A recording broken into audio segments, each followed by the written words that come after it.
आज मैं नया क्वेश्चन लेके आ गई हूँ फ्रैक्शन से रिलेटेड। चलिए बिना टाइम वेस्ट किए क्वेश्चन पढ़ते हैं। रोहित ने एक पिज़्ज़ा लिया और उसे 8 इक्वल स्लाइसेस में कट किया। अपने दोस्त को 3 स्लाइसेस दे दिया और खुद 2 स्लाइसेस खा लिए। भाई ये कौन से दोस्त हैं जो खुद 2 स्लाइसेस खा रहे हैं और अपने दोस्त को 3 दे रहे हैं। चलिए क्वेश्चन पे आते हैं। अब बताओ रोहित के पास कितने स्लाइसेस बचे स्लाइसेस को फ्रैक्शन में लिखो और क्या ये फ्रैक्शन 1/2 से ज़्यादा है या कम है। तो चलिए पहले देखते हैं पिज़्ज़ा स्लाइसेस कितने हैं हमारे पास। पिज़्ज़ा स्लाइसेस बराबर 8 और उसने अपने दोस्त को दिए कितने बराबर 3। रोहित के पास कितने हैं 2। हमें क्या बोला गया है कि बताओ रोहित के पास कितने स्लाइसेस बचे। तो बचे स्लाइसेस निकालने के लिए क्या करेंगे देखते हैं। बचे स्लाइसेस निकालने के लिए हमने जो लिया और दिया स्लाइसेस है उनको हम क्या करेंगे ऐड ऑन करेंगे। जाहिर सी बात है जितना हमने दिया लिया उनको ऐड करके जितना टोटल होता है उसमें से हम माइनस कर देते हैं तो हमारा बचे हुए स्लाइसेस आ जाते हैं हमारे पास।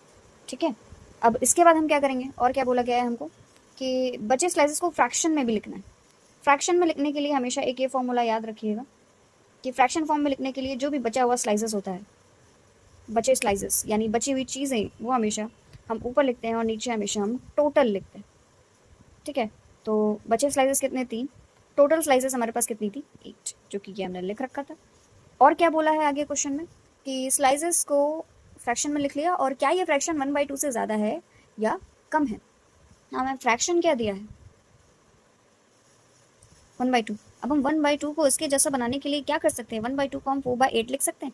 इफ हम यहाँ से 4 का मल्टीप्लाई करें, 4 का मल्टीप्लाई करें तो हम ये लिख सकते हैं ऐसे।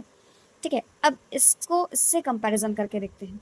तो इसको इससे जब कंपैरिजन करेंगे तो हमें साफ साफ दिख रहा है कि 4/8 ग्रेटर देन है 3/8।